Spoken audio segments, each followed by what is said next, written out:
So Nashwa, go for it. It's 7 p.m. Yeah, okay. Can you hear me?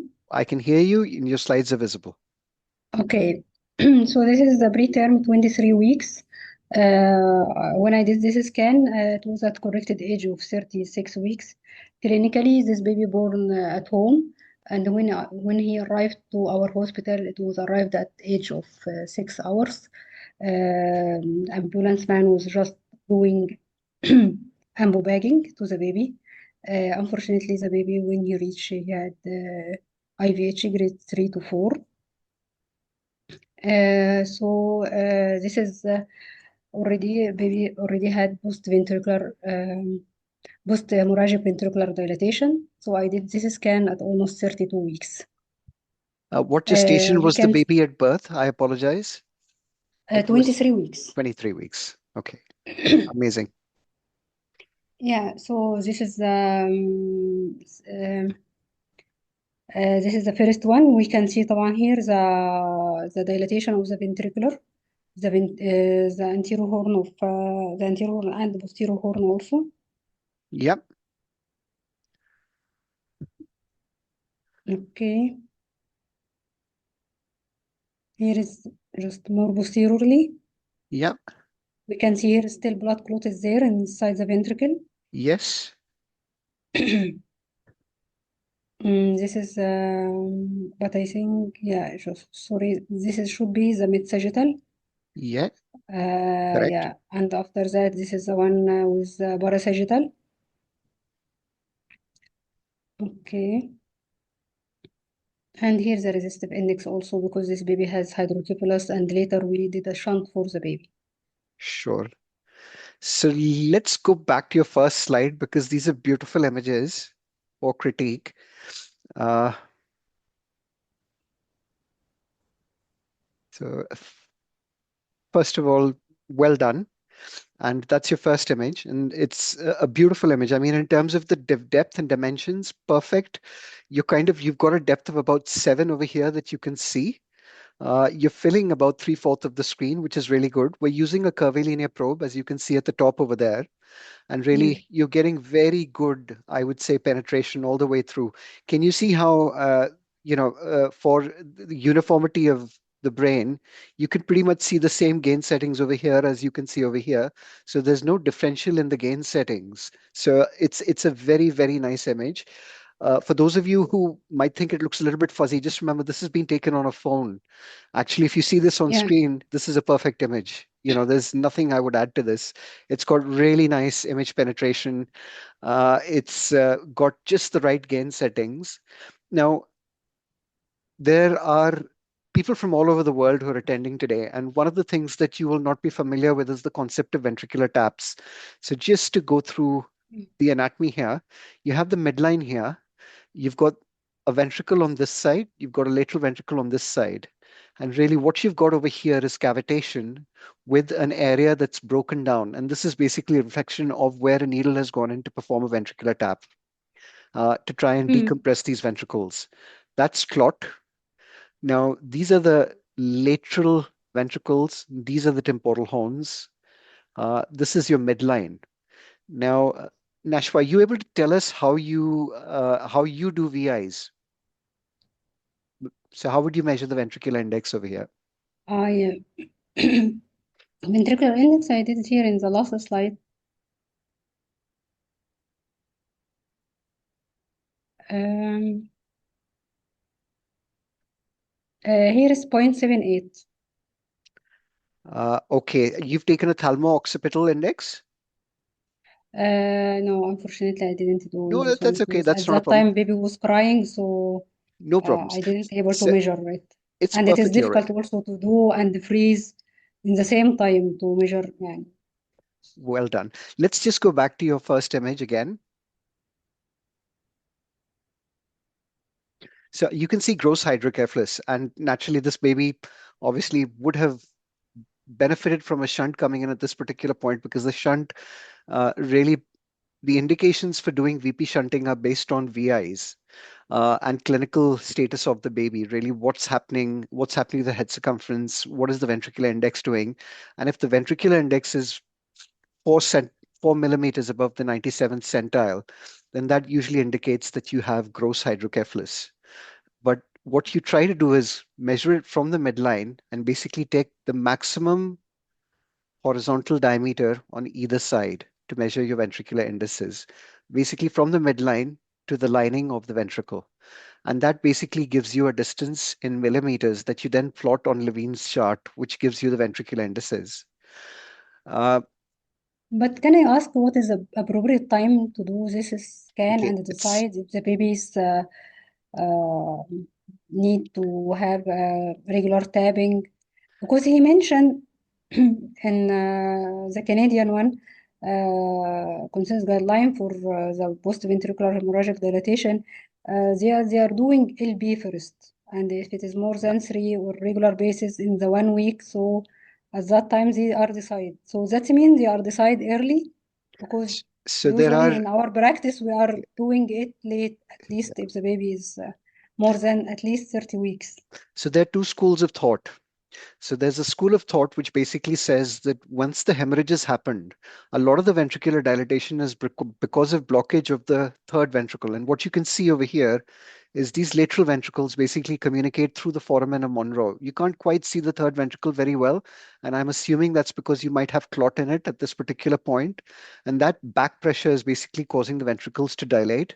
Now, as the ventricles dilate, the biggest problem is we know that fibers for the limbs, especially the lower limbs, tend to go over here. You have the thalamus as well as the internal capsule coming in. And really, as they dilate, these fibers get damaged. So, the intention for those who believe in early intervention, and a lot of those colleagues come from the drift trial, basically means that once you've hit VIs again, it's very debatable what the right VI is exactly for you to start treatment. But a lot of people will wait, and even if the head circumference is not increasing, but your VIs are starting to hit 97 plus 4 millimeters, they'll start doing lumbar punctures. And the concept of doing lumbar punctures is that you decompress the ventricles to the point where you then prevent this zone laterally from having ischemia and affecting the fibers, the motor fibers in particular.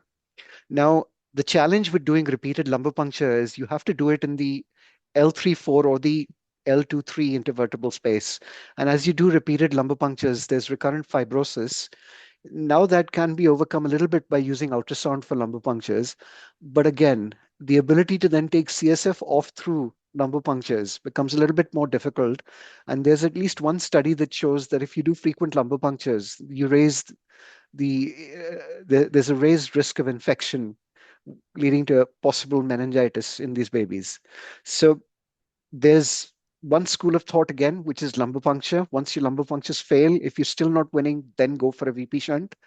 And there is a school of thought which kind of says that irrespective of VIs, what we've really got to do is we've got to be measuring head circumference and we've got to be looking out for symptoms. And if the baby doesn't have symptoms and the head circumference is not going up by more than a centimeter a week, then even higher VIs could be accepted because the fontanelle is open and that will basically allow ventricular dilatation. But just remember, the problem with that concept is that you are not going to protect these zones which are under pressure and which undergo ischemic damage because of the pressure, because of compression of the venous system, something that I will explain today. Now, there are, after the drift study, which had to be stopped, there haven't been many studies. There's been the Elvis that has been done, which actually shows what practice is better.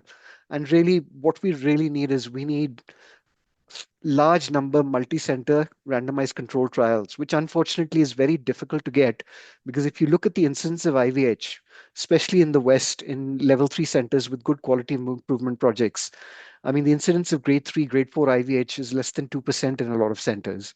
It's very low. So actually the need for shunts, and I'm just giving you an example, when I was in Southampton where I worked, we would maybe shunt one or two babies an year uh, out of really about 120 to 130 babies under 1500 grams. And we were resuscitating at 22 weeks.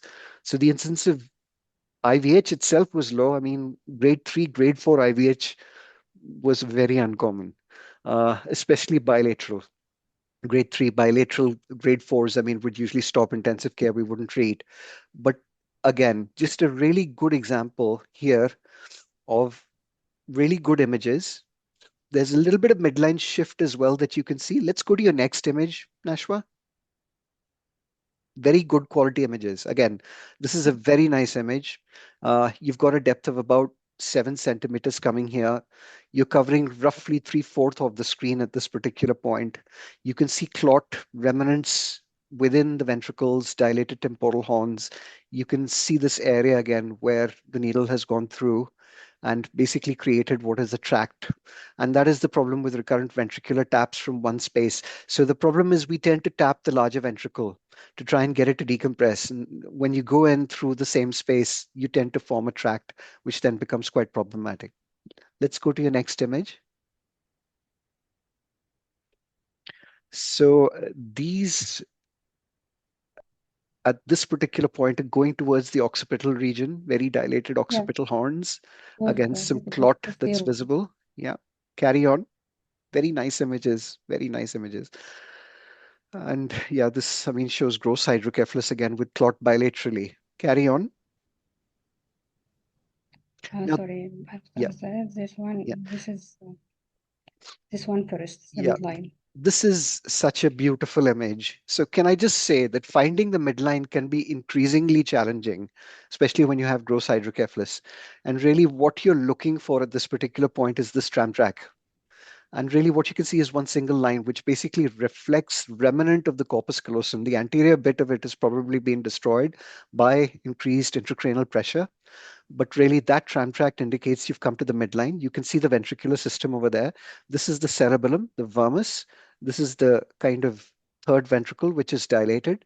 And naturally, there's probably blood in it, which is causing it to dilate. But the fourth ventricle isn't completely collapsed, which indicates that there's probably CSF going through. Now, that's important. And really, what I'd say is doing temporal views really helps in this situation because it can actually give you a very good delineation of the ventricular system. And if you find that there's clot in the third ventricle and the fourth ventricle's collapsed, then that is non-communicating hydrocephalus. And really, the likelihood of a lumbar puncture working in that situation is low, in which case you'd probably end up having to do ventricular taps. Again, a beautiful image. Uh, Unfortunately, not for the baby, but that's a tract. So, And this is afterwards. yep, This is afterward, the yep, parasagittal. very nice, very nice. So again, you can see the temporal horns are dilated over here. So it's yeah, it's not such a nice image for the baby, but yeah, VP shunt would have benefited the baby. Carry on. So you're using a frequency of about 6, I can see. Yeah, very good. Yeah. Now, my only comment about the VI is that your angle of inclination, it should be okay. My gut feeling is it's under 30 degrees. So you have systole and diastolic flow, and when I look at your RI, it's 0.78, which is acceptable. So that's just about acceptable. So what do we mean by the angle of inclination, as Abhijit spoke about? So really, the anterior cerebral artery comes all the way down here. And when you look at your Doppler, it's coming like this. So there's an angle over here. And if this angle is more than 30 degrees, then the autocorrect option in when you're using, and in this case, we're using pulse wave over here, uh, it becomes more difficult for the machine to autocorrect, which means that you'll get an incorrect VI. Now, it's difficult because this baby has hydrocephalus, but in our GE machine, uh, I want for all of you at least to have a Sonosite, a GE, and a Siemens to look for correction of the Doppler. And how does the Doppler correct? So basically, you have a function, and this is the pulse wave Doppler, which is measuring Doppler at this particular point. It's making an angle. So what you can do is you can move this cursor straight. So you can turn this around clockwise so that it actually measures the direction in line and reduces your angle of inclination. There are, in all modern machines, there's the ability to do that. But if not, this is acceptable because the angle of inclination is less than 30. So well done. Um, Yeah. Sorry for interruption. Here it is mentioned here in the left side, the angle is 0 degree. So that means it's okay, or So it mentions 0 degree, but my gut here, feeling is if you look down at in the the yellow direction of one. flow and the direction, there will probably be a small angle there. So, but less than 30 degrees. So definitely something that can be easily corrected. Hmm. Well done. It's a great image. Can I put a Thank you. question, please? Yeah, sure. In this case, it will be recommended to examine with a linear probe or not? So a linear probe, uh, the question is what additional information are you seeking by putting the linear probe on?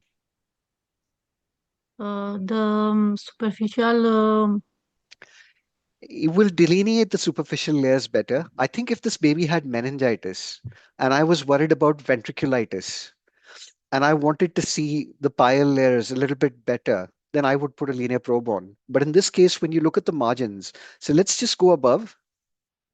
Let's go to your first slide, Nashwa.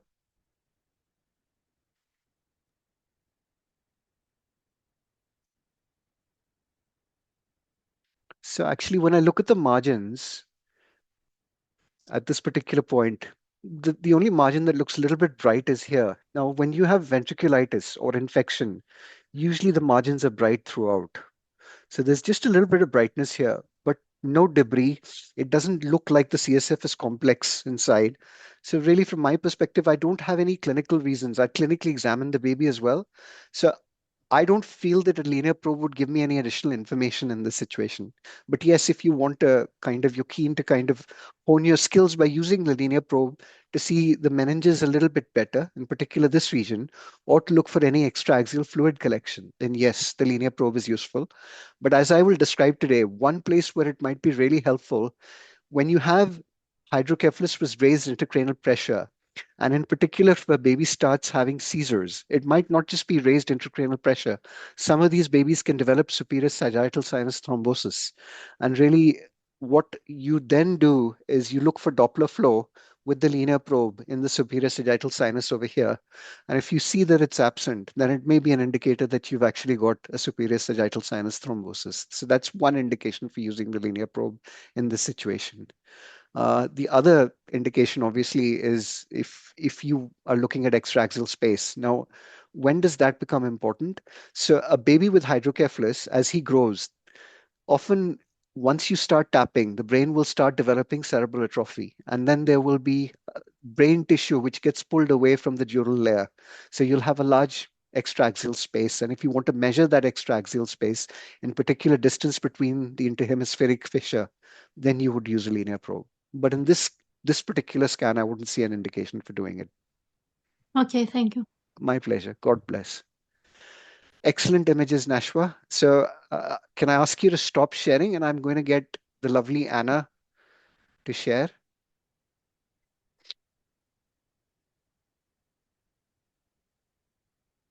Thank you so much, Nashwa. That was such a nice case. The case of the last week, I did in the presentation, so I will do it later, or it's okay. Okay, if you want to present now, you can do it now. We still have 12 minutes, so go for it. Yeah. Anna is not ready.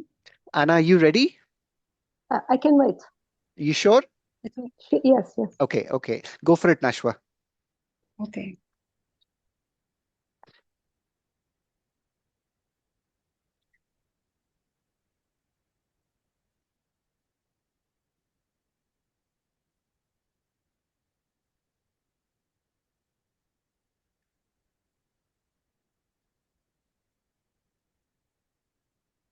Okay, this is a preterm baby, 28 weeks. When I did this scan, it was at the corrected age of 30 weeks. This is the one I was presented last lecture. This is a mid-coronal view. Here is start to appear the frontal horn, the lateral ventricle, and the third ventricle also. Yeah, Here it was posteriorly, choroid plexus appear here. Here more posteriorly. And here is mid-sagittal, yeah. and here is the parasagittal. Very nice. Here also the parasagittal, and here is the last one, Very more nice. posterior. I know you said the depth was not good last time, and also the gain was bright, but I think everything is good. Nothing is ever bad. Trust me. So I never use the word not good. So first of all, you've got an absolutely beautiful midline view. Can I just say I can see the tram track. I can see the corpus callosum all the way to the anterior commissure. So that is, it's absolutely beautiful. I can see the ventricular system delineated all the way through. I can see the vermis, fourth ventricle. I can see the cerebellum here really, really nicely. There's choroid visible over here. You've got the third ventricle, aqueduct coming through. So this is, I mean, and again, this is where I would say that none of us, and you're going to see with my images today, I mean, some of the cases that I'm showing you are from a decade ago. And what you'll be able to see is that getting good and high quality images is not always possible. This is a fantastic image. I have absolutely no complaints with it. The gain settings are important. And the reason I'd say that is that when you look at the gain, you are getting a lot of brightness in this area. This is perfect gain. This is the kind of gain we're aiming for. There's a little bit of extra brightness here.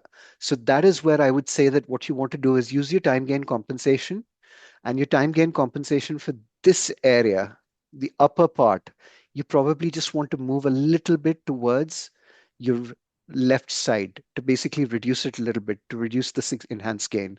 So don't hesitate to use your time gain compensation to try and optimize the images, but this is perfect. Uh, Depth could be a little bit better. We kind of want you to get to about 7. uh, I think you're achieving that actually, but with preterm babies, sometimes you have to magnify a little bit more because they've got such small heads. But very nice image. Can I just have a look at your first 3 images? yeah. So the orbits, the frontal image, have you been able to capture that? Here, Okay, well done. So you're following the guideline that's been made by Jovert, which basically tends to miss out the orbital orbits and the frontal bone. So I would encourage you to take that, and I will show you the importance of that today, why it's so important to get that frontal area, because just occasionally what happens is if you have an ACA infarct, or in particular, if you have a stroke, you might pick up quite dense frontal flare. So that might get missed because you've gone to the second image. So I would encourage you just to take a further image in front of this. But okay. beautiful, beautiful images. Absolutely beautiful. I have no problems with these images. Your trigone. So you've got a Yeah. beautiful cavum vergi coming up there, which is still persistent. Pretty bulky choroids that you can see. You've so just for those of you who are still learning, that's the cavum vergi. It's the posterior remnant of the cavum septum pellucidum as it basically moves from front to back. You've got the trigonal area. This is where we really look for flare, and you're going to see a lot of cases that I'm going to show you today. This is the cerebellum that you see at the back over here. And really, from our perspective, what you're looking for is flare in this entire region, anterolateral region. And if it's persistent and it breaks down, then that's really where you're looking for PVL. The choroids look bulky, but I'm not convinced I can see any hemorrhage in them. They're not bright. And bulky choroids are really quite common at this particular age. So well done. Very good. Thank you so Okay. much. Thank you. Just one more Thank thing. you. Yeah, just one more thing. This is the cisterna magna. And if you just go to the midline image, coronal, sorry, sagittal. So this is the cisterna magna as you see it. You measure it in this region and you measure it in the mastoid region. But it's just an area of extraaxial space around the cerebellum. We call it the cisterna magna. Well done. God bless you. Okay. Thank you. So Nashwa, one small favor. I'm going to start signing off your logbook. So I normally for those of you who've previously attended courses, you've now had 2 peer reviews. For everybody who I'm peer reviewing at the moment, I'm using an ACC form to peer review your images.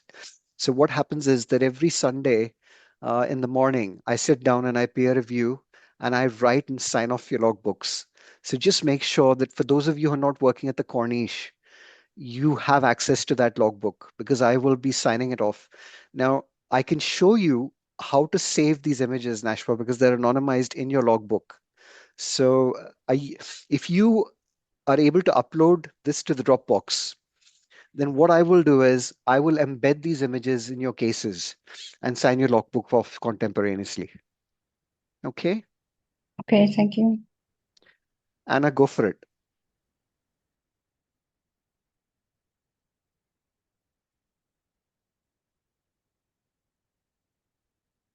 As I said, you just need 5 cases to start scanning.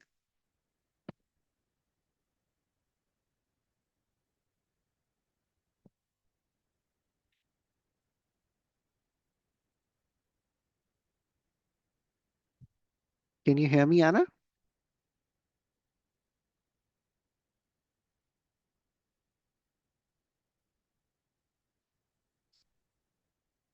Okay, so I know that Anna's on call, and I just I want to. Okay, you can hear me. I forgot to unmute myself. No problems. I think I'm having some trouble sharing the. So we can hear you, but your slides aren't visible at the moment.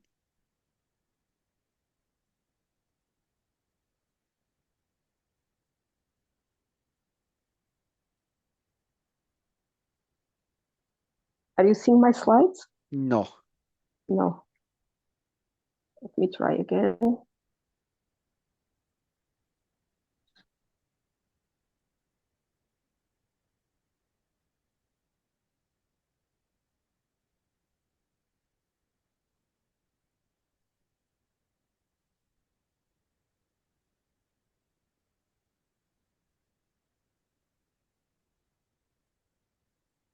Are you seeing? No, No, not at the moment. I don't know. I'm sorry. Don't worry, don't worry. What we can do is we can start next time. Okay. So I'm going to share my presentation today, and we're going to talk about a very interesting topic. So is my screen visible to all of you? Yes. And is it full screen now? Yes. Yes. Okay.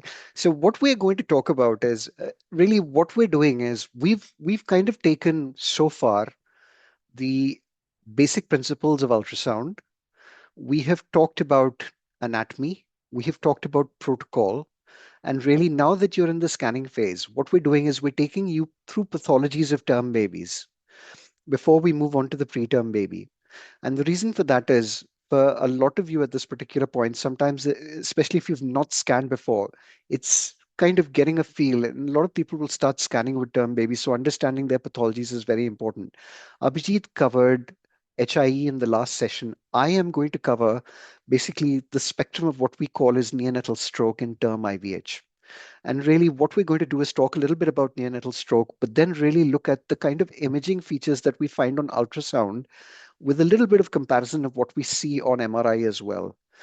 The most important aspect of trying to kind of understand neonatal stroke is understanding the fact that really neonatal stroke is a very big spectrum. So when you try to define it, it covers a group of conditions in which there is basically a disruption to either the arterial blood flow or the cerebral venous outflow, which results in ischemia to the brain.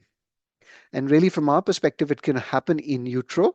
It can happen from as early as 20 weeks of gestation, but it can also happen because of problems around birth. You know, babies sometimes get compromised in utero while the mother's contracting. There's an element of hypoxemia, and whilst babies are very resilient, some babies really struggle with that. But for reasons that we have defined as hypercoagulable states, they tend not to tolerate that hypoxemia well, and they can shut off their arterial supply. But alternatively, in certain situations, there can be injury to the venous system, and that venous system then can't take the blood out, which leads to back pressure changes and compromises blood flow to the baby. It's also well known that some of these features can develop subacutely, in that you can have injury around the time of birth or just after, which then predisposes this baby to having a stroke even after discharge. So it may be discharged well, but may go on to develop a stroke. And if that is diagnosed by the 28th postnatal day, then for all practical purposes, we basically define that as a stroke in the perinatal period. Now, it's important to realize that there's some babies who die, and there's some babies who die in utero. A lot of intrauterine fetal demise sometimes is caused by conditions which predispose to brain pathology. And really, some babies are found to have quite extensive strokes on postmortem through neuropathologic studies. And that is usually because, again, they've had in utero compromise, which has resulted to a disruption of their arterial or venous blood flow. Now, in terms of understanding arterial blood flow, I think it's very important, as well as having a really rough idea about the venous blood flow. So I'm going to talk about the arterial blood flow as a start. And we know that the brain basically has three major support areas with a lot of anastomosis in between, which basically then creates watershed areas. So we know that the middle cerebral artery really takes its origin from the internal carotid arteries and basically branches off to supply what we call as the middle cerebral hemisphere, the parietal lobe in particular. So not only is there extensive supply to the parietal lobe, as well as to portions of the anterior part of the brain, but also to the watershed area of the posterior cerebral artery with the temporal lobe.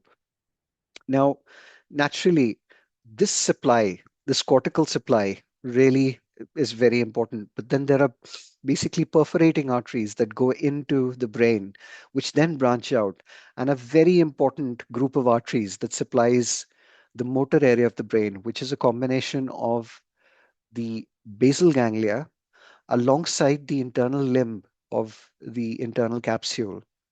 Basically, is supplied by the thermal striate branches of the middle cerebral branches. And this is a very high energy area. It needs a high blood supply, but more importantly, because there's a concentration of the motor fibers. So you know that the motor homunculus basically reflects the baby's body around this area in the cortex. But really, all these fibers converge and go through the internal capsule. And that's why what you'll find is that if you have an ischemic event that damages the middle cerebral artery here, that's really quite catastrophic because actually, if you shut off over here, not only are you shutting off supply to the cortical areas, but you're actually shutting off the perforating branches as well. On the other hand, if you have smaller infarcts or ischemic kind of changes that take place in these perforating blood vessels over here, again, the motor fibers are concentrated. So again, changes can be quite severe. But actually, if you just have focal infarcts that you sometimes see with, say, hypoxia ischemia, where the middle cerebral artery has gone into vasospasm but recovered, then actually you'll get cortical infarction, but actually with potential for recovery will not be so severe. And really in HIE, we see, depending on the nature of the injury, as Abhijit rightly described, different kinds of injury. So you see injury in the watershed areas, obviously because blood supply here is going to be quite compromised because this area is supplied by these regional vessels from both areas. On the other hand, if you have complete global hypoxia because your arteries are shut down, and a very good example is if you have umbilical cord prolapse, there's nothing going in, then really what is going to happen is everything's going to be affected. And you're going to have affection of the anterior, middle, and posterior cerebral arteries, resulting in global hypoxia ischemia. Now, when it comes to stroke, stroke can present in any of these regions. But what we know from our perspective is that there is a predilection based on the mother's conditions, certain predisposing conditions for certain areas of the brain. And a very good example is the middle cerebral artery in particular is quite prone to having ischemic shutdown, especially if you have what we call as elements of hypoxia ischemia. On the other hand, if you have instrumentation and if you have had a forceps and the forceps is specifically applied to this region, then you might just have the posterior cerebral arteries involved, especially if the neck has been involved and you have the vertebrobasilar system involved because of hyperextension of the neck. So, having strokes in the posterior cerebral region may be predisposed to by instrumentation. And hence, knowing this anatomy is quite crucial to making your diagnosis. But more importantly, what it is important for is actually for prognostication as well. And that's why MRI and MRA becomes so important.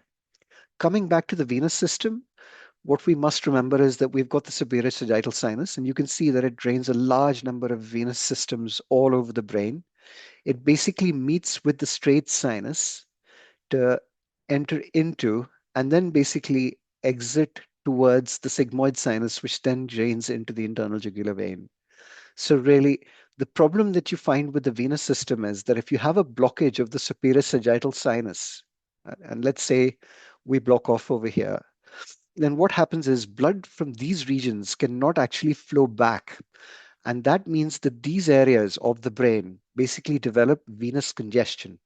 These veins dilate to the point where they start creating back pressure. And when there's back pressure, there is edema of that region. So, because of edema of that region, fluid tends to fill in between the venous systems. And that then results in compromising the arterial blood flow to the region. We know that once cells start becoming edematous, the arterial supply for those cells will gradually get compromised. So, eventually, venous infarction is due to back pressure, but the edema generated by cytotoxic cell damage because of that back pressure can cause compromises in arterial supply. And when you have a compromise like that, the most sensitive area of any preterm baby's brain is the choroid plexus. And really, for grade 4 in IVH, that is one of the postulated mechanisms for why the choroid plexus bleeds. So, really, again, the way and the clinical presentation of a neonatal stroke really depends on whether you have an arterial ischemic stroke or whether you have what we call as a thrombus that's occluding the venous systems. And whilst clinical presentations can show an overlap in that both of these conditions can give rise to neonatal seizures, there are certain patterns on cranial ultrasound that will give you a little bit more idea of whether you're dealing with a possible arterial infarction or whether this might be sinus venous thrombosis. Eventually, in babies who present with seizures, doing an MRI becomes mandatory for reasons that I will describe going ahead. So, does everybody have reasonable clarity around the arterial and venous systems in the brain? Any confusion around this? Anybody want to ask any questions? Okay, I'm going to move forwards. Now, what we know is that when we look at neonatal stroke, that strokes can be different types. And what I was speaking to you about this particular point, again, was the fact that a stroke can be ischemic. So if you have a blockage or an embolus or a thrombus in this vessel that you see over here, then really what we're talking about is ischemia. So ischemia means that there is no perfusion. There is no perfusion, which means the sodium potassium ATPase pump fails. There is accumulation of really, from our perspective, lactate because of anaerobic metabolism, further vasoconstriction, and that really results in ischemic damage to the brain. But a hemorrhagic kind of an infarct, it can be due to two reasons. And one of the reasons might be that actually you have resuscitated the baby and really you have restored blood supply. And that area that was infarcted for such a long period of time has suddenly had restored blood supply, which means these blood vessels, they rupture. And that rupture then results in hemorrhagic uh, loss of blood into that particular region and kind of gives you more of an irregular kind of a pattern opposed to a more of a geometrical pattern that you see with ischemic infarcts. A hemorrhagic infarct can also occur with sinus venous thrombosis for similar regions. Back pressure changes causing buildup of blood in the capillary system, which then causes them to rupture, but it also may cause problems with increased edema, which compromises arterial supply. You then resuscitate babies or you restore that supply, and a restoration of blood flow in that particular situation causes bleeding due to rupture of those arterioles and capillaries. So, really, there are differences between hemorrhagic and parenchymal infarction. The good thing is, the commoner kind of lesion that we see in neonates is really ischemic stroke as opposed to hemorrhagic stroke. And a common reason that you might find hemorrhagic stroke is in non-alloimmune thrombocytopenia, where you have severe coagulopathy, or in babies with hemophilia who might have had instrumentation because we've not been able to make a diagnosis. So again, slightly different kinds of pathologies that I have spoken about, but really, as I've said, ischemic stroke is basically because you have a clot in the vessel, but really, hemorrhagic stroke is because of bleeding into the brain tissue from that broken blood vessel, either because of reperfusion or because of back pressure changes, venous congestion, causing an increase in cytotoxic edema. Now, that obviously, when it's decompressed, results in increased reperfusion, which then causes hemorrhage. Alternatively, you might have deranged coagulopathy, which kind of means that areas of the brain spontaneously bleed through the blood vessels because clotting is deranged. So, this is the basic pathophysiology of ischemic and hemorrhagic stroke. And the most common reason I would say for ischemic stroke in our setup is basically neonatal hypoxia ischemia. When you look at the incidence, well, we know that strokes in children are quite rare. Conditions that predispose children to strokes are Kawasaki's disease. We know that there's been an increased instance of strokes that we've seen after COVID because of systemic inflammatory response secondary to COVID, which has resulted in strokes in children. Sickle cell anemia, again, kind of can cause thrombotic strokes, but again, children with ASTs and AVSTs can have embolic strokes. But the neonatal period is really uh, a time during uh, the lifehood of a child, the life cycle of a child, where, especially during the perinatal period, we tend to be in a more hypercoagulable state. We tend to have fewer, I would say, plasminogen activators. Ability to break up clot is impaired, but the ability to clot, is kind of increased. And for a variety of reasons, including hypoxemia during the intrauterine period and factors that we'll speak about, we tend to see a higher incidence of stroke in the neonatal perinatal period. So about a third of strokes in children are diagnosed in neonates. And, the rate of having a neonatal stroke is about 1 in 4,000. Now, we have about, I think, about 8,000 to 11,000 live births, I think, at the Corniche, depending on volume. So you can imagine we probably will see between 2 or 3 babies who'll have a stroke in the year. But then if you have an outborn kind of acceptance, especially in an ICUs in India, this will be much more common. Irrespective, strokes in the perinatal period are about 5 times more common than when seen in childhood. And the reason for this, again, like I said, is a variety of factors. So there may be factors in the mother. So things like chorea amnionitis, droopy streptococcus, uh, problems with an infectious environment resulting in fetal inflammatory response tends to make the baby more hypercoagulable and creates a kind of an environment which predisposes to stroke. We also know that mothers, not just gestational diabetes, mothers who have diabetes per se, which is not well controlled, tend to have deficiency of tissue plasminogen activator. Those babies, for some reason, tend to have much less ability to kind of degrade clots. And for that reason, they're at high risk of neonatal stroke. They're at high risk of ischemic events. And I have managed a baby whilst I was in the UK who basically came out with an ischemic hand, where we had to heparinize at birth with a very good outcome, and we attributed that to diabetes. But some other risk factors in the mother can include genetic conditions, factor V Leiden deficiency, a variety of prothrombotic conditions that may be inherited from the mother are also there. But we have autoimmune conditions like SLE, prenatal cocaine exposure. Some of these conditions create the ideal environment for a neonatal stroke. And then when the baby's being born, naturally that hypoxic intrauterine environment, if we increase those conditions, but in particular, if the pregnancy is complicated by placental abruption, if there is deep vein thrombosis in the mother and she has problems and complications of her pregnancy, if there's trauma during the pregnancy, then that can also result in elements of hypoxia ischemia to the baby, which then predisposes the baby to a hypoxic environment that makes stroke much higher risk. We've talked about HIE, we've talked about the fact that the mother may have sepsis, but really we also know that stroke can develop in the first 28 days and even later in the early neonatal period, up to infancy, up to 3 months. And some of the common factors that we see, so we know that IUGR babies have a higher incidence. Some of that might be because they have a higher RBC mass uh, per gram body weight as compared to babies who are born at term who are appropriately sized. They tend to be polycythemic as well. Conditions like meningitis create inflammation exudate, and exudate near a blood vessel causes slow blood flow, which predisposes this baby through both, I would say, a slow blood flow, but also toxemia itself can cause thrombosis of blood vessels, both veins and arteries.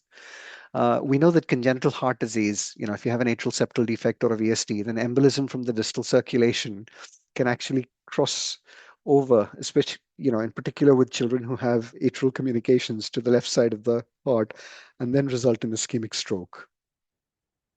Some babies have inherited hypercoagulable states for which we do what we call as a prothrombotic screen. They may have factor 7 deficiency, homocystinuria, and then we see conditions that predispose to hemorrhagic stroke like hemophilia and NATE.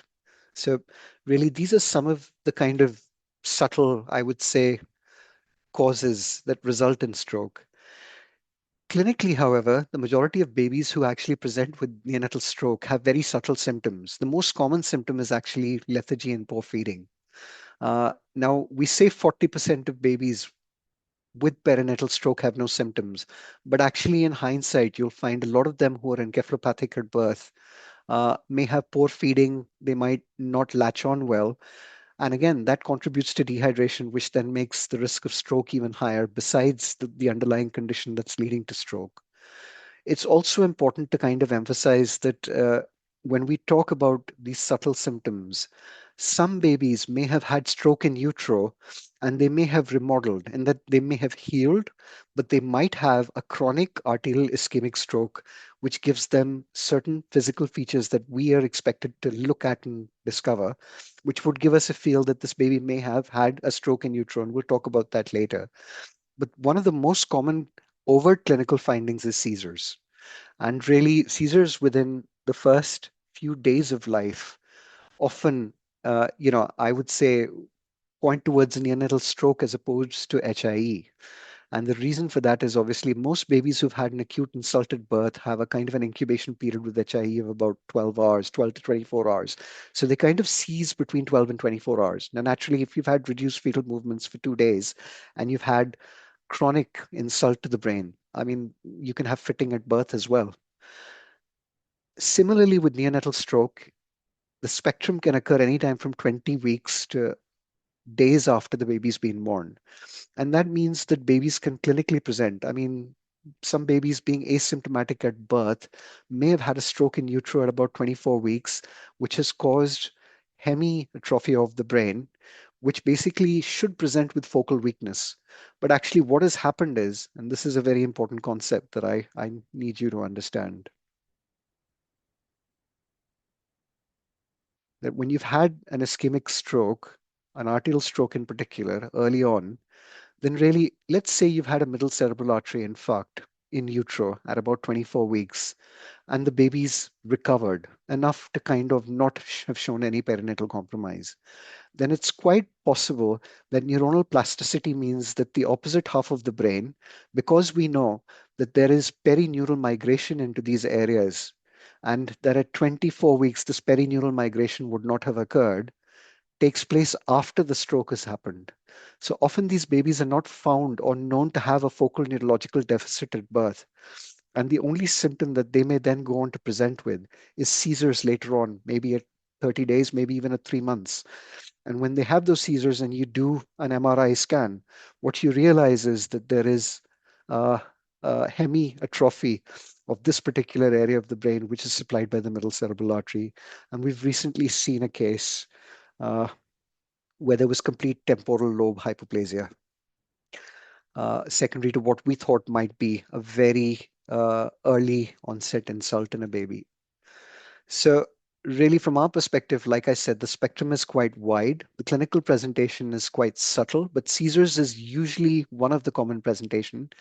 And it's estimated that about 10% of all neonatal seizures are caused by a perinatal stroke. So that's quite a high incidence, which almost certainly means that whenever you have a baby who seizes, whether that be metabolic because of hypoglycemia soon after birth, a lot of us will default towards getting some kind of imaging for that baby done. Maybe a cranial ultrasound, maybe an MRI, depending on our situation. If we don't have MRI, some people get CTs done, but that exposes the baby to a lot of radiation.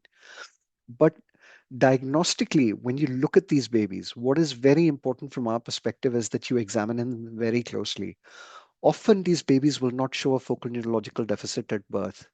But if you're able to examine a baby after an acute onset neonatal stroke that's focal, you may pick up some elements of focal weakness at the time. When there are purely motor seizures, there might actually be absolutely no encephalopathy. But most babies who present with seizures will show an element of encephalopathy where they are, as I described, lethargic with a poor root and suck and with really poor reflexes. And that basically gives the presentation of what we call neonatal encephalopathy. So when you look at the broad spectrum, no symptoms, subtle symptoms, frank seizures, frank neonatal encephalopathy, often without focal neurological deficit, but uncommonly you can see focal neurological deficit as well. Changes in muscle tone are quite common. Now, eventually at the end of the day, when we have babies who have seizures, we do a variety of investigations, but neuroimaging is one of them. And my focus today for this talk is really to give you a flavor of what neuroimaging is available and what we tend to do. Now, the investigation of choice, whether you're talking about arterial stroke or venous stroke, really is getting an MRI. And depending on the clinical presentation, you might, along with the MRI, decide that you want to get an MR angiogram or an MRV or both. And if it's quite early on, then a lot of people will insist for getting diffusion weighted imaging alongside your MRI and MRA. Because really, what we know is that even with an MRI done early on, if you're stroking at that particular point and if you have an ischemic focus, you may lack blood supply in that area. And actually, a routine MRI, T1 and T2 weighted images, as Abhijit showed you in the last talk, they may not pick up anything. So really having diffusion weighted imaging really helps because if you have ischemic stroke and edema in that area, there'll be an increased content of water and really diffusion into that area will naturally help us pick up things that will then justify and present the actual anatomical region that's been affected by that ischemic event. Now, what we know is that stroke has a clinical spectrum and presentation, but increasingly, when you look at the incubation period for neonatal stroke, it's often after 24 hours, commonly within the first 72 hours of age. And really, often in those situations, if the baby's just fitting, you bring him to the neonatal unit, you're not going to have an MRI on your neonatal unit to take him to do that MRI straight away. He needs to have then transport, he needs to be stable, and that might not be possible, which kind of means that really you will end up doing cranial ultrasounds. And it's really important to emphasize that the sensitivity of pickup of neonatal stroke, as I will show you with a follow-up study that I'm going to present today, is low. And there's a potential that we will miss strokes. In terms of kind of our diagnostic workup, when a baby kind of presents with seizures and we think of neonatal stroke as a possible kind of etiology, like I said, uh, you can get a variety of different investigations done, which includes not just the brain. The key thing is making sure that you take a good history, you take a family history of any neurological problems, that you look for any predisposing obstetric history that we've just talked about. Importantly, what is really crucial is examining the baby. Now, simple things. A baby with tuberous sclerosis can also have an ischemic event leading to a stroke. Babies, usually with neurofibromatosis, don't present early on with kind of the malformations that are described in the literature. But tuberous sclerosis can present, and it may be that when your baby strokes, you do a Woods light exam and you're able to pick up neurocutaneous markers. So I would say it's really important to make sure that you're doing a good head-to-toe examination, that you are also, besides that, looking at airway, breathing, circulation, and end organ perfusion. If a baby's had status or is very sick, then naturally uh, support of his systems becomes quite crucial. Now, I will share with you, but this is a really good slide which basically shows how you can investigate these babies, what investigations you can do, and obviously doing an echo in some babies if you can't find a cause for it becomes important. On the other hand, it may be that you find no cause for it, and then really what you have to think of is getting a prothrombotic screen done at 3 months.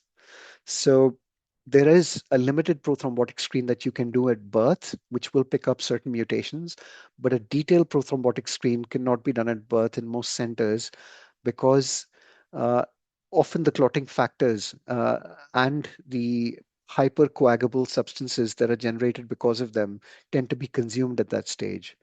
The genetic conditions can, however, be diagnosed, and in situations where it's available, you can do a whole exome sequence these days.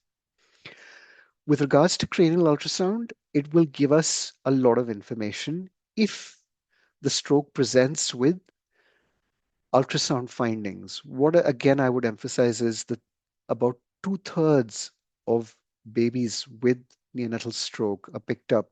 A third of babies can get missed for reasons that I will explain. But what is very important is that if you do have findings, you have a very good understanding of the vascular and Doppler supply of the brain to be able to kind of analyze that, because it can give you subtle information as to whether the arterial system of the brain is affected or not. Now, we will cover Dopplers subsequent. I'm not going to cover Dopplers today because it's quite a detailed topic, but my emphasis would again be that the sensitivity of an ultrasound is low. And really, if you have a baby where you suspect a neonatal stroke and he's continuing to seize and you have a normal cranial ultrasound, it does not exclude neonatal stroke. Really, from your perspective, you will have to get an MRI done. And often if on MRI they find nothing, then really an MRI and most probably DWI if it's in the first few days of life. Now, how do we know? What does the literature show with regards to the sensitivity of neonatal stroke? Well, there's work that's been done by Francis Cowan and Linda DeVries, which is published in 2005 in the archives. And they basically did a study of a comparison of cranial ultrasound with MRI findings in about 47 neonates. And what they were able to demonstrate is that when they talk about early cranial ultrasound scans, we know that neonatal strokes present 24 to 72 hours. They really looked at that group of babies as opposed to babies who present at about 28 days. And really, from their perspective, if you do an early scan, which is when the baby has fitted and immediately after, they picked up abnormal findings in only 68% of those babies. On the other hand, if they waited a few days and did the scan or repeated the scan, the pickup rate actually went up. And we will have a look at a case today that's quite interesting. So it goes up to about 87% if you do serial scanning. Again, what is very important from our perspective is that cranial ultrasounds correct for laterality and site of lesion in only 50% of infants. Now, this is quite crucial because often neonatal strokes present with focal seizures, but cranial ultrasound scans will often give you findings on both sides of the brain. The reason for that is if you've had a neonatal stroke because of a middle cerebral artery infarct, and if you continue seizing for an extended period of time, you can develop symptoms of cerebral edema, which means you'll get slit-like ventricles. There may be pathology other than just the stroke because of the underlying condition of the baby. Like if you have innate, may have multiple hemorrhagic infarcts. On the other hand, if you've had hypoxia ischemia, you have hypoxia ischemia in addition to, I would say, reperfusion injury causing what is initial ischemic infarction followed by hemorrhagic infarction. So really, cranial ultrasound scans are not so sensitive in being able to diagnose the exact site, limit, and extent of a stroke, both arterial and venous. And eventually, it's an MRI that gives you much more information. In their study, actually, infarction in the region of the middle cerebral artery was picked up in 43 of the 47 babies, showing how common middle cerebral artery infarcts are in causing neonatal stroke. The posterior cerebral region really is an uncommon site, but one of the reasons why you might have it affected is especially in babies who've had instrumentation where there's been hyperextension of the neck, the vertebral basilar system can be affected, and often those babies can have infarction of the posterior cerebral artery. So no doubt about it, the sensitivity for early cranial ultrasound means that we could miss about 30% of strokes. We're also not going to capture the exact laterality, site, and extent of the stroke by just doing a cranial ultrasound. But it may be a marker in babies who are seizing, where there may be multiple other etiologies of making us move towards neuroimaging more quickly. We might decide because we can see an area that looks suspicious that we want to get neuroimaging done, and that can be quite important. It may be that the baby has got other reasons for having neonatal seizures. And we know that hypoglycemia in particular, especially if it's been quite prolonged and quite severe, can cause seizures with changes in the occipital regions, really, which don't quite fit with a vascular or a thrombotic kind of an ischemic stroke. So again, you might decide based on your cranial ultrasound, which is completely normal, that you don't want a neuroimage. What I would say is you need to deal with this differential diagnosis very cautiously because of the risk that a cranial ultrasound may not pick up all strokes. Now,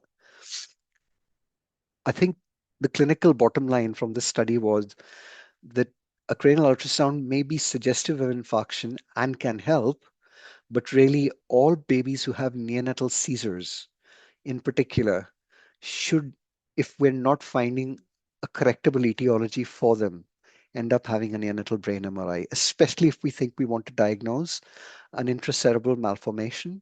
In particular, if we want to diagnose a neonatal stroke that we're suspecting because it can be missed by ultrasound, and an MRI, an MRA, or an MRV will give us much more information. Now, how does a stroke appear? Well, a stroke, from my perspective, basically, and again, what I would say is we need to be very cautious about over-interpreting cranial ultrasound. But the classical presentation is a focal increase in echogenicity, as you can see over here in this image. I'm just going to annotate for you. So you can see that really these are the lateral ventricles. This is really the basal ganglia and the thalamic region. This is the sylvian fissure that you can see on this side. And this looks like an area of normal intensity, but there's an increased area of intensity really fitting with the middle cerebral artery territory. And when you go to the parietal region on that side, you can see that the echogenicity in that part of the brain is actually increased. And that's why it's so important to know that really your arterial supply here is going to be middle cerebral artery, because actually if the brightness was over here, then we'd really be thinking about, the anterior cerebral artery or the artery of Huchin as it's known, which again can become ischemic. So really, if it's a focal increase in echogenicity, it tends, from my perspective, to kind of raise my worries that there's something going on there. Doesn't necessarily mean that this is a stroke in itself, because there's other pathology that can give you brightness like this. But generally, HIE tends to be global and it tends to present with bilateral changes. So if you have a focal increase in echogenicity, it's something that we should be considering the possibility that this might be a stroke. We can't confirm with certainty that this is a stroke until we actually get MRI imaging done. The classical description that you get with arterial ischemic strokes is that they tend to be wedge-shaped. So classically like a wedge. This basically is because of the supply of the region of the artery that actually gives it that appearance.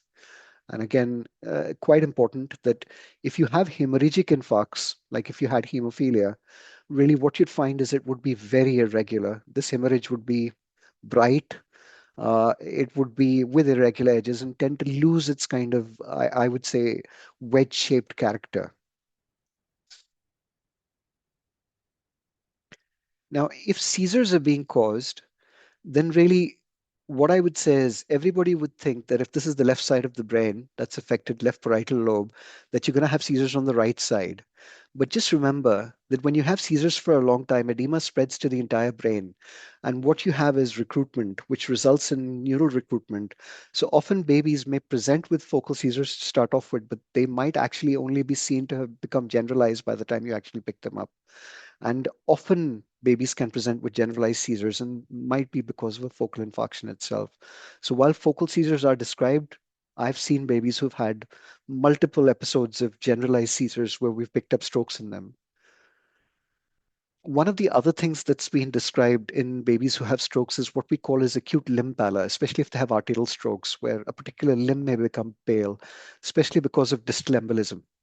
So not only is there embolism in the brain, but there's embolism to a limb. And the classical situation that I've seen in my career is a baby with diabetes who had an ischemic arm and who had neonatal seizures. And we picked up not just thrombosis of the hand, which was ischemic, but also an arterial infarct in the brain on MRI. So Really, it's a presentation that has been well described in the literature. Now, the classical cranial ultrasound findings that we have described, the typical triangular hemispheric echogenicity, really is seen if you've got an arterial distribution. Now, as I described, this may be complete. So if I just go back to that first slide,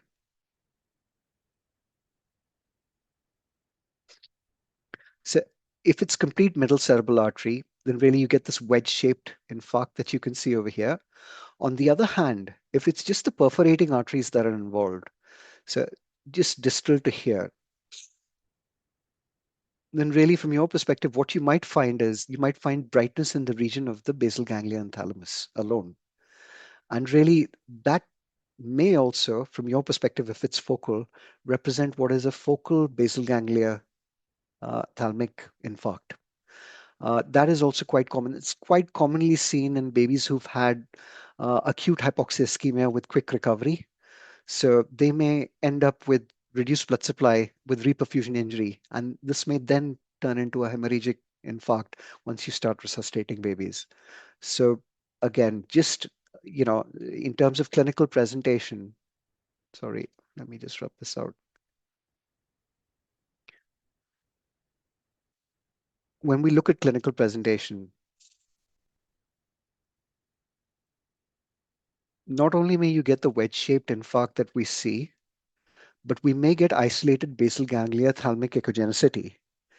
But in my career, having scanned for the last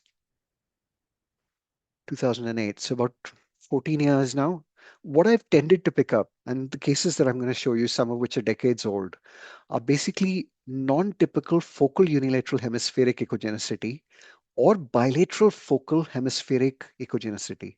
This I've found more commonly in that I'm scanning a baby with neonatal seizures and I find this area of echogenicity, which then raises my echoes. And really what it looks like is what is described over here. So this is an area, again, on the left-hand side where you can see increased echogenicity. And naturally, when you do your MRI, you find on this an area of restricted blood flow with hypoechoic kind of a picture, and you've lost your sulcal gyral kind of appearance because you've developed edema because of ischemia over here to those brain cells. It's picked up really nicely over here on DWI mapping. So this is kind of a focal presentation. The clinical presentation may be with focal seizures. Now, if this is the right side, you might get left-sided focal seizures. But by the time you see the baby, you may actually have generalized seizures. Alternatively, if this has happened 3 days back in utero, you might just find a baby who's delivered who may have had lots of hiccups in utero. If you ask the mother, she might talk about really increased fetal movements, hiccups, problems where she felt the baby was moving quite frequently. The seizures may have stopped, but the baby is born encephalopathic with poor feeding and lethargy.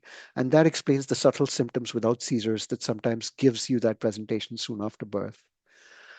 It's not unusual in such situations for you to admit the baby and for the baby to not show any signs or symptoms of seizures, but to not feed, for you to have an nasogastric tube in, for the baby to be quite floppy. And really, sometimes you kind of go down the route of thinking, well, is this kind of a floppy baby? You end up doing the scan, and the scan picks up this focal echogenicity, which then makes you do further neuroimaging, which then gives you the kind of arterial ischemic stroke that you can see here. But the other presentation that I commonly see is this presentation of diffuse echogenicity. And really, what it reflects at this particular point is that you may still have had a focal area of ischemia affecting the brain. The baby has had in utero symptoms. He's developed edema of the brain. And really, once the blood flow has been restored, then there is an element of reperfusion, which basically increases edema and makes these areas quite bright. And they're often diffusely bright. But then when you follow up the scan after a few days, what you realize is that actually the unaffected area is kind of back to normal, but the affected area remains affected. And again, this is a presentation that you often see when you do early scans in babies who have seizures. And really, serial scanning in this situation may really help.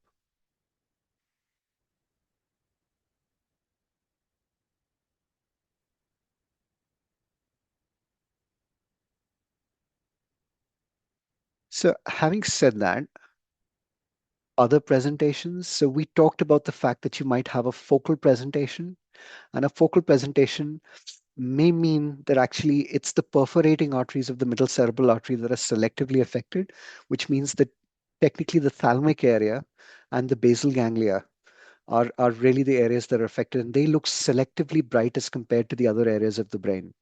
So again, you might have very subtle focal echogenicity in the paraventricular areas, in particular in the area of the thalamus, in the regions just surrounding the internal capsule, the caudate nucleus, and really that would indicate that you've really got a focal or a segmental stroke of the perforating arteries of the middle cerebral artery.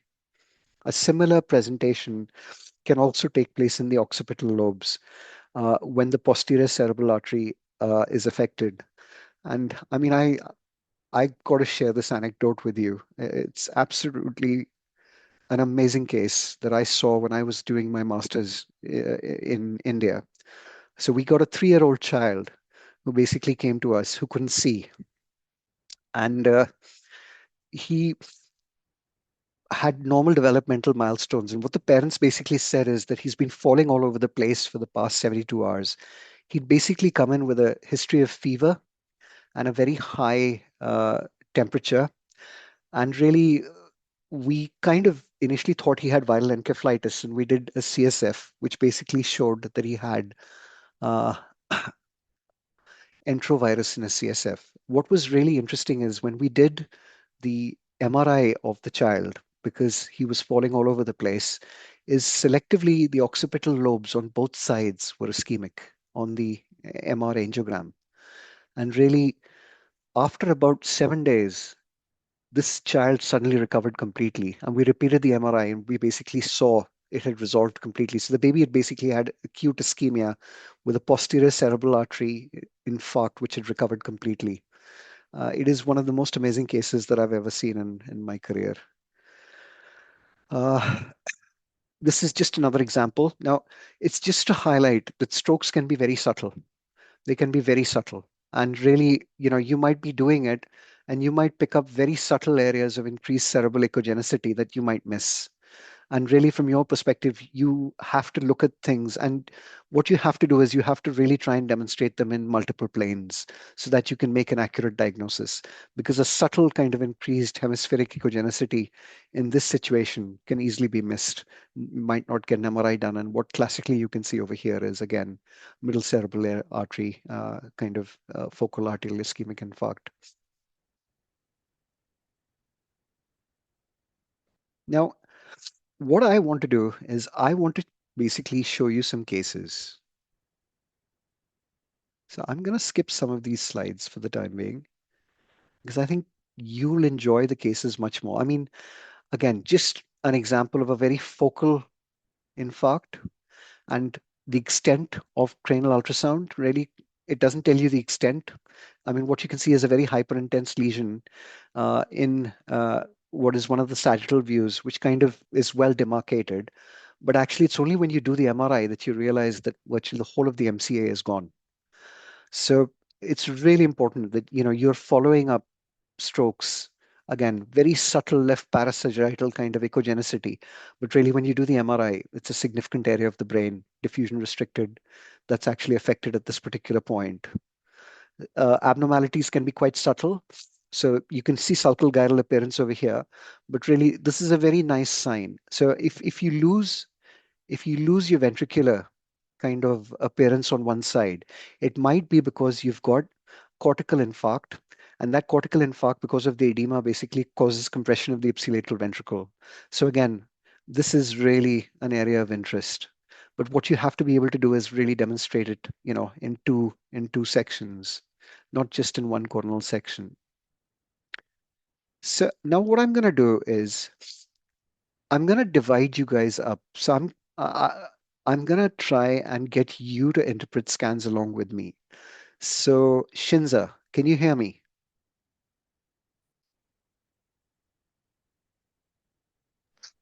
Yes, I can, doctor. Okay. Shona, can you hear me? Yes, I can. Lovely. So Shona and Shinza, you're buddies today, okay? Because we're going to talk about a case. I'm going to give you the history,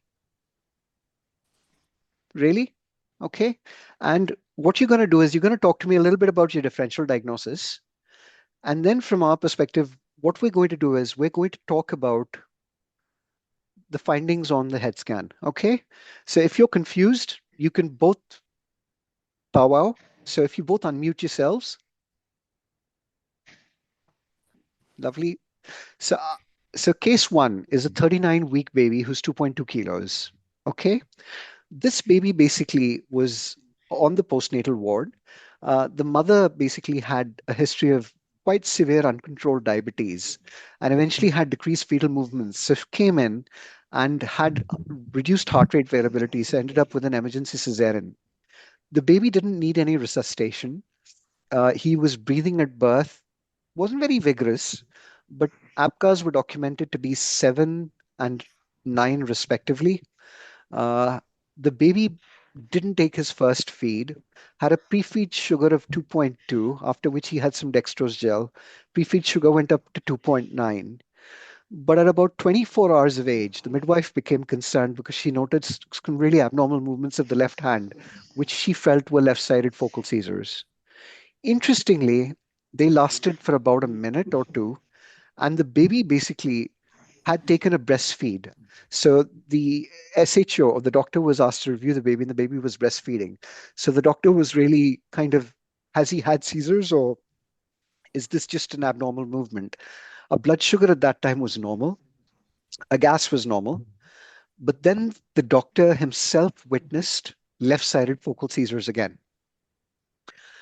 On examination, the seizures lasted for about 60 seconds to 90 seconds, but the baby seemed alert with a normal Voros, normal Gallant's reflex, slightly weak suck, a little bit lethargic, but actually, when you kind of stroke the baby's soul, he became a little bit more vigorous and started crying. No focal neurological deficit.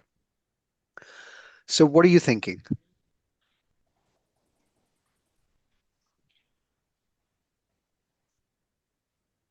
So firstly, I don't think it's normal. Um, his clinical presentation and the fact that he's having a left-sided focal seizure, um, and with uncontrolled maternal diabetes, it can be a risk factor for in utero neonatal stroke. Okay, What do you think, doctor? great. Shona?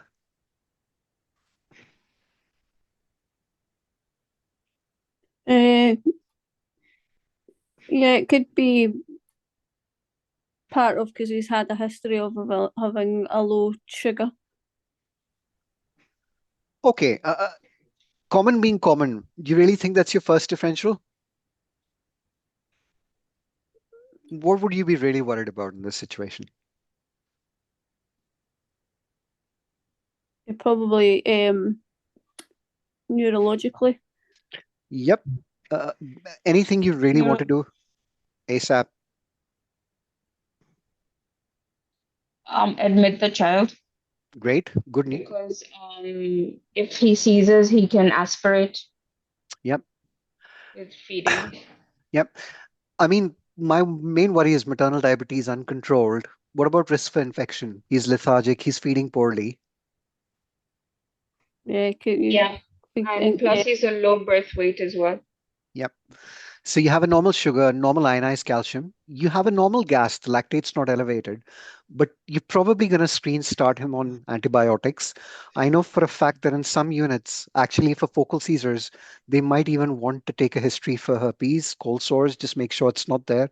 I know some units like start mothers on babies on acyclovir in addition to giving them broad spectrum antibiotic cover. But I think pen and gent would be an appropriate kind of a mix. What do you think? Feed the baby, put him on some fluids. Put him on some fluids. Put in a Ryan's tube. Okay, Shona, how about you? Yeah, in our unit we would give fluids and probably put the baby on CFAM. Perfect. Okay, great. So CFAM has come into it. Okay, so you put the baby on CFAM, and actually you pick up quite significant depression of the CFAM with a low baseline on the right side.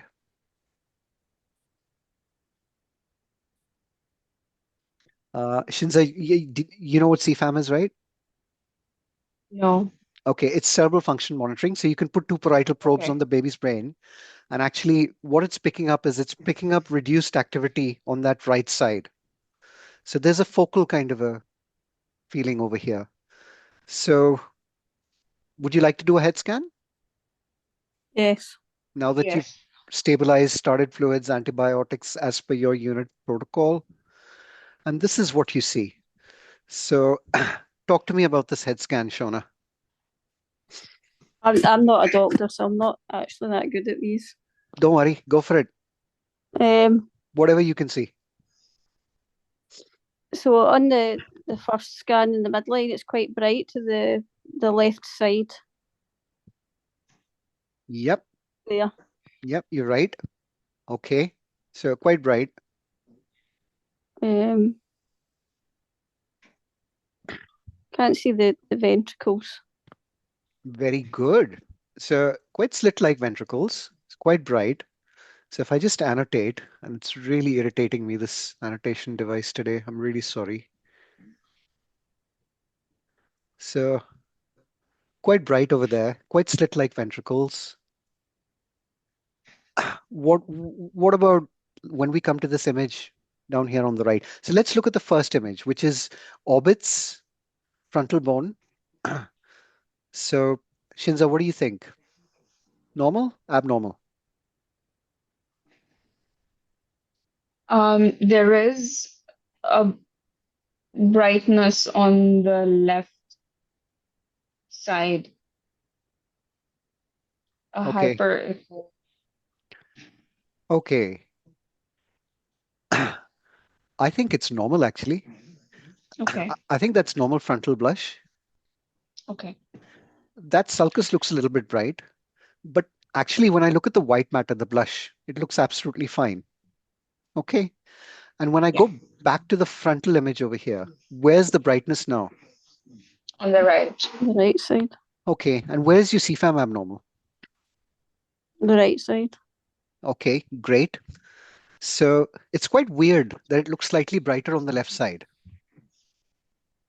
when you go to the back of the image as we move backwards, right? Mm-hmm. Yeah. So what is the one thing that you want to confirm?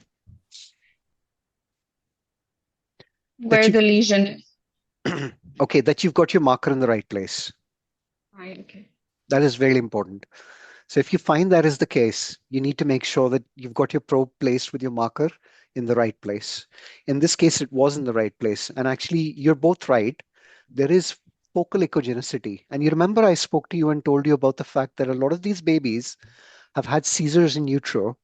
And actually, they often develop an element of cerebral edema. So the ventricles are very slit-like. And you've got this echogenicity, which is actually prominent both on the right and on the left.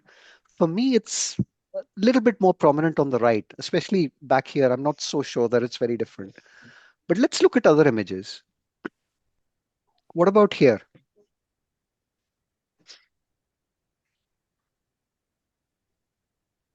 It's kind of brighter on the left side. Yeah, so just that image, which is repeated again, it's the same image that you see over here. I've repeated it. But actually, as you go back to the trigone, there's not much difference really. So when I go to the back of the brain, it's not as echo bright, right? Yeah. And when I go right to the back of the brain, what does that look like? The occipital lobes. Look okay? Yeah. They look fine. You happy, Shona? You But never be wrong. Go with your heart. it's a bit darker. I don't know whether it's just the way it's been taken. It's a bit on the left side at the bottom. Yeah, Sorry, I a don't know little bit of dropout. No, you're absolutely right to pick that up. There's a little bit of dropout over there. That's why I'm showing you two scans, both of the same. And this is a really important point, Shona. You've picked it up. It's really good. I'm really glad. So I have dropout over here. So to try and optimize my image, I've just taken the lower part of the image and increased the time gain compensation. And really what it does is it improves my sulcal gyral impressions. But this is normal sulcal gyral appearance, no focal brightness. Okay. Okay. Okay, so now we've seen one view. Let's have a look at the other views. So what do we see as we move to the midline? So concentrate on the midline, bottom image.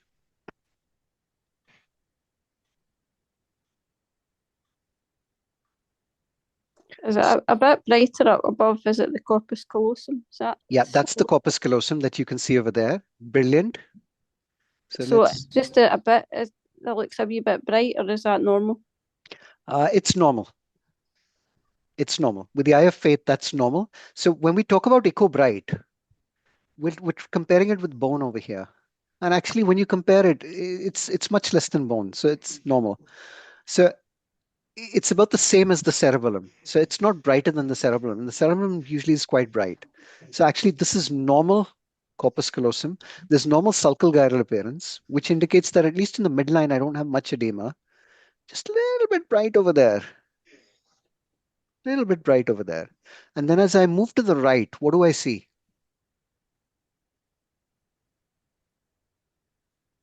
There is a hyperechoic lesion. Hmm, especially frontally. And really, again, because I've got increased time gain compensation over here, can you see how this is artifact? Because actually, when I optimize my image, I remove it completely.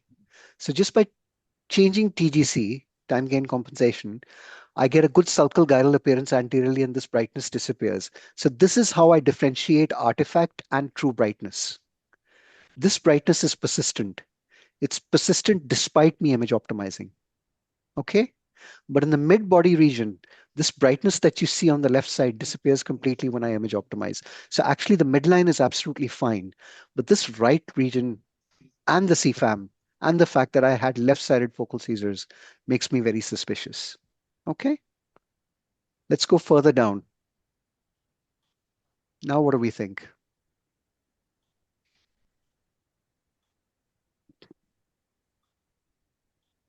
Is the left side affected?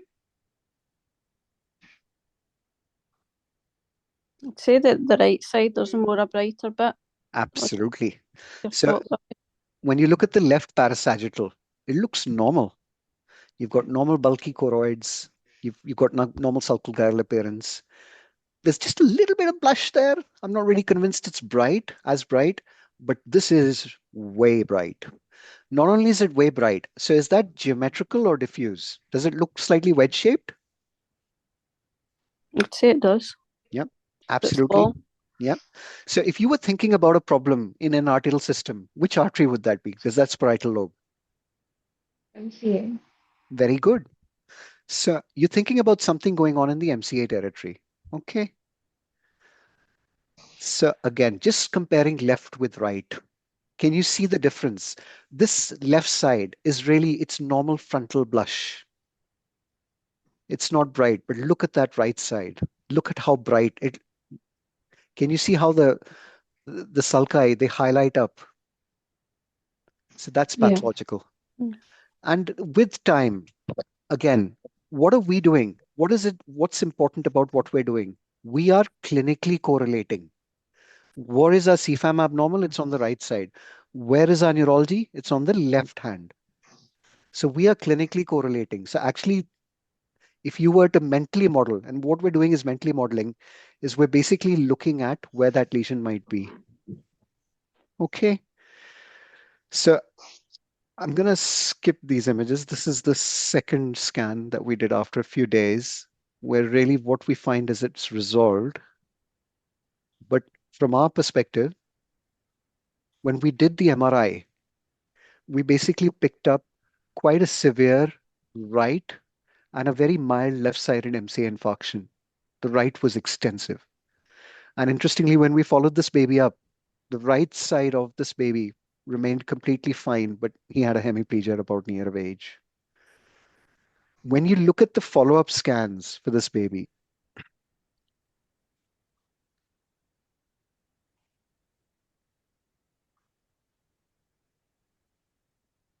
So this is the initial scan, which shows that predominantly right-sided involvement.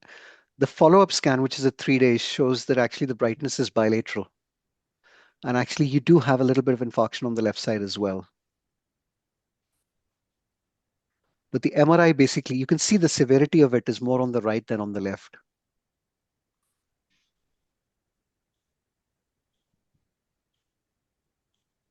So that's the sagittal right, and that's the sagittal left.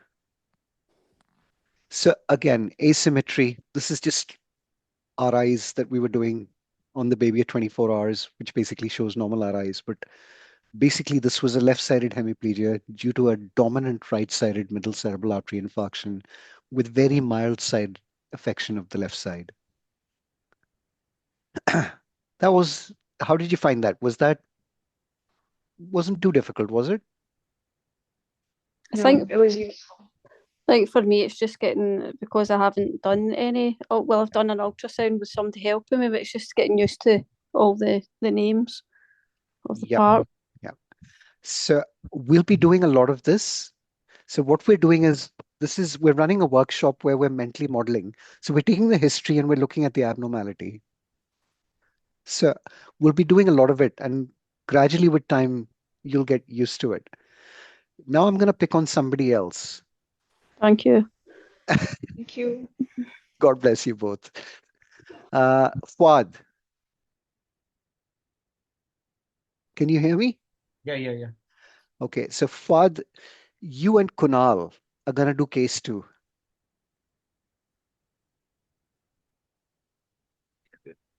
Kunal, can you hear me? Yeah, I can. Okay, so case 2, 34 weeks, failure to progress. So eventually, mom goes into labor, starts getting quite tired. So the kind of question from the obstetric perspective is, will she need a cesarean? So she has a trial of an instrumental delivery, and eventually the baby comes out in the third go.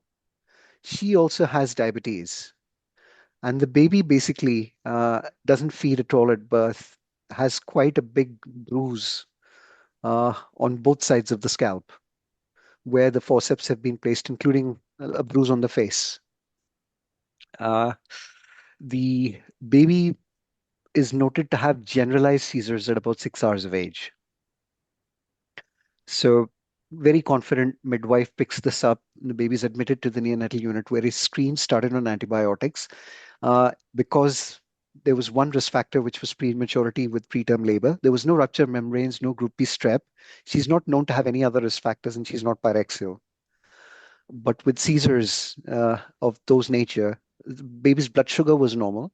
Baby's ionized calcium was normal. He was started on fluids at about 80 mils per kilo a day ahead. His sodium was noted to be 130 on the bloods done at that time. So other than that, no other problems. Blood's white cell count is normal, CRP is less than 1. Any other information? No resuscitation at birth. APGARs were normal cord gases. What about the antenatal scan, or it needs to Normal, normal. So normal antenatal scan at 20 weeks, no fetal anomalies. N- Kind of had a growth scan at 32 weeks, which showed the baby was appropriately grown. The baby's 3 kilos.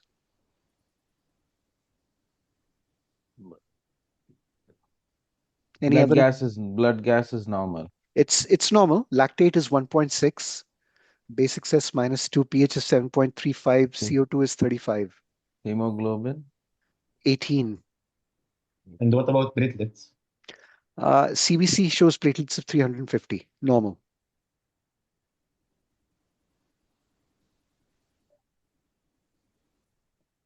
So it might be something related to the instrumental delivery traumatic, so because the neonatal seizure at the first 6 hours of life either reflect prolonged intrauterine asphyxia, or it might, but because of the So good normal. fetal movements, normal cord gases, no resuscitation at birth, no liver dysfunction or renal dysfunction on the bloods that were done. Probably baby had during instrumentation some intracranial bleed or a ischemic event. which Okay. is leading. We'll have to investigate further So what because would you like to do? at first priority, we would like to do a cranial ultrasound. Okay. Let's do a cranial ultrasound. So this is the cranial ultrasound. So the Normal. the Let's see. on in the in the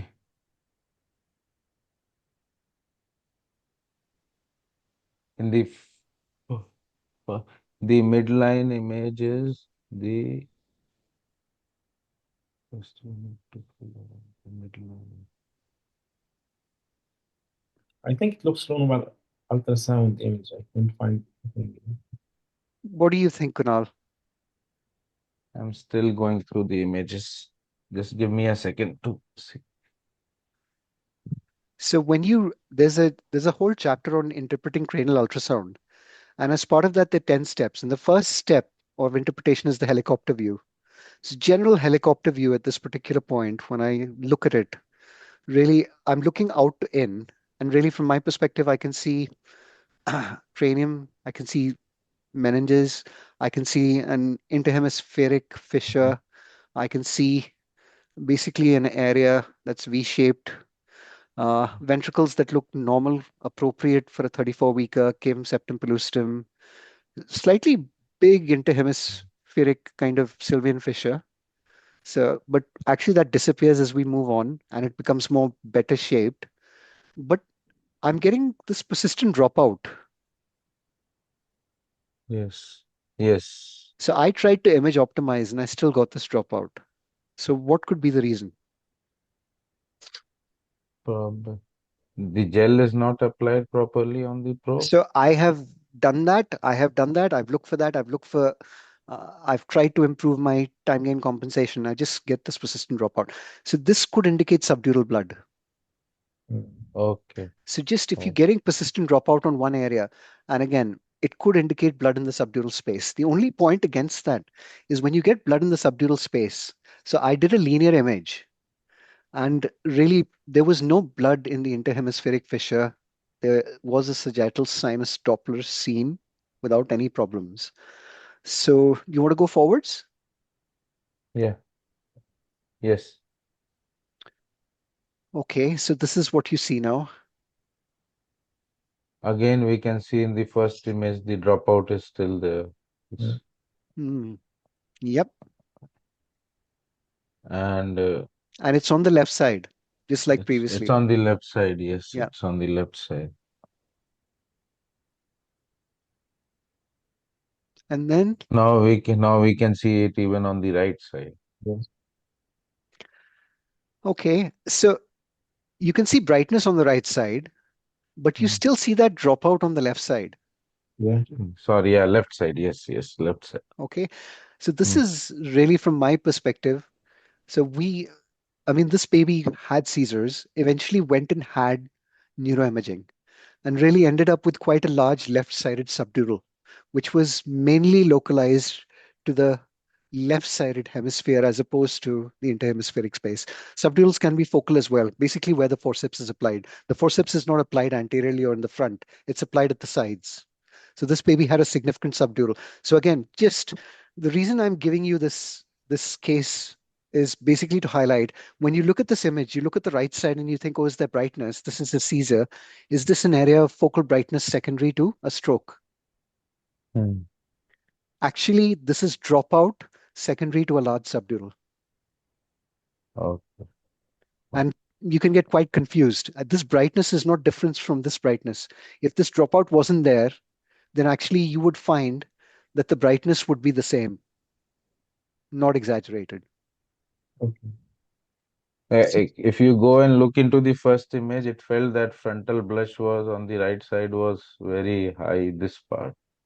yeah, but The again, the it's, first the yeah, frontal blush in the right side, it was looking more prominent. uh, The last image, here, last screen, previous screen.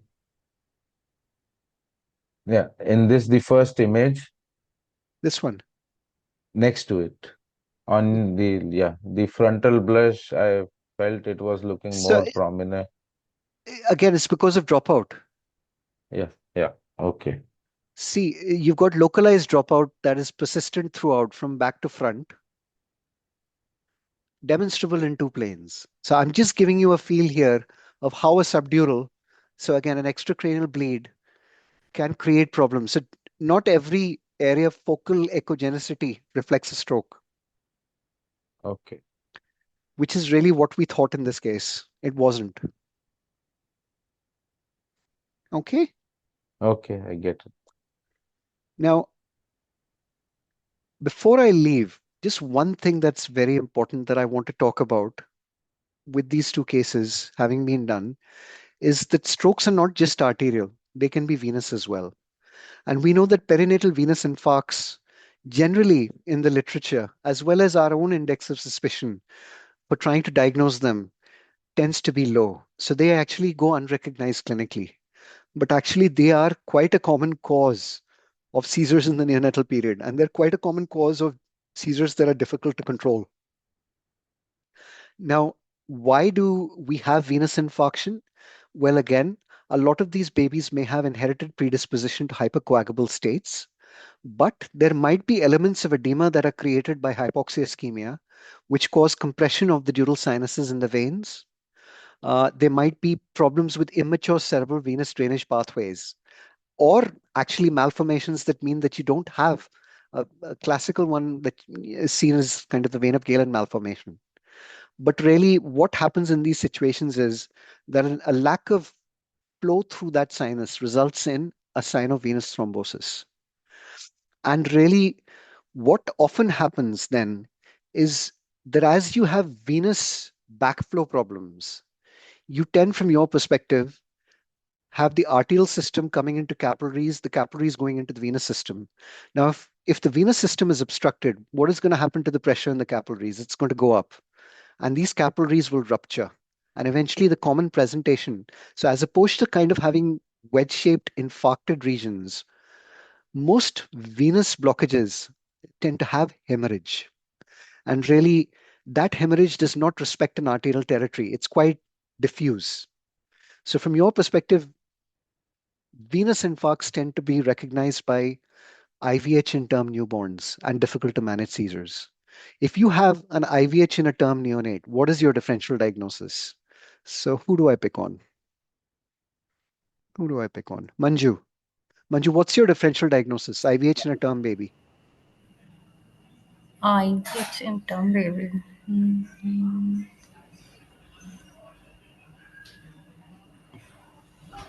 We discussed at the start of the chapter. Okay. Perinatal asphyxia, maybe because of that. Yeah, it can be. So, reperfusion injury can cause quite significant hemorrhagic kind of infarction. I'll show you a case next time. Uh, but one of the elements that you often see that's quite common. So, conditions where there is bleeding. So, coagulopathies. So, it can Okay. happen in NATE, it can happen in hemophilia. You can have Okay. hemorrhagic kind of infarction as an element of sinus venous thrombosis because of problems of back pressure and rupture of the capillaries. Then, if you have arterial malformations, Okay. moya kind of disease, which tends to present much later on in life, but arterial malformations, you can bleed into them Okay. and they can present with hemorrhagic infarction. So that's the differential.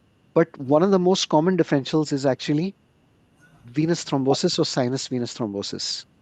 And if you Okay. look at the incidence, so you can mute yourself now. If you look at the incidence, it's only a minority of perinatal strokes that are venous, less than 20%. But actually, what I'd say is that 50% of cases of sinus venous thrombosis present with hemorrhagic kind of appearance to the stroke, which is quite irregular and quite ghastly. And in essence, the seizures can be quite difficult to manage.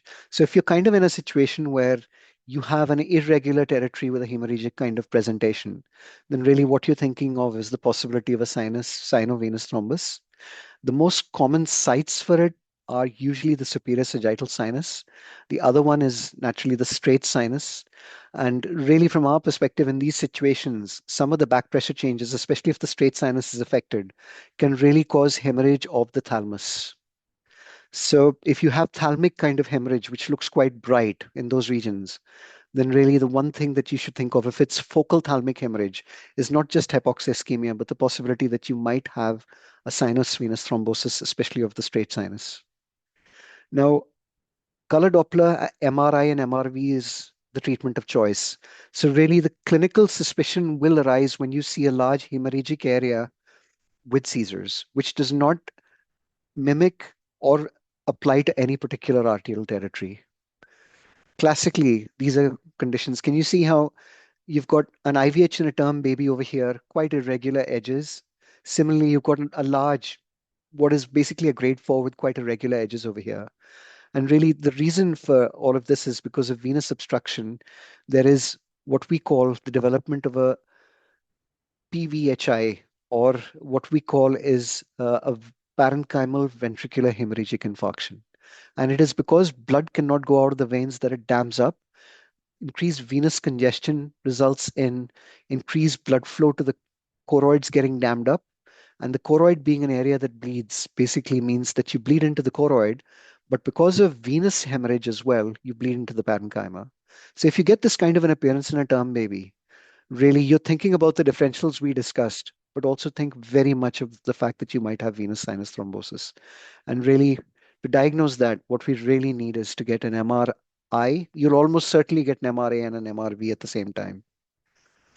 So if you kind of get an irregular kind of an appearance, which doesn't fit to an arterial territory with an IVH in a term baby, think about the possibility that you might have sinus venous thrombosis. Okay, that about sums up really what a stroke and what a hemorrhage might look like in these babies. Any questions? Because I know we've had a long session today. I don't want to kill you. I want to let you have your supper. But any questions?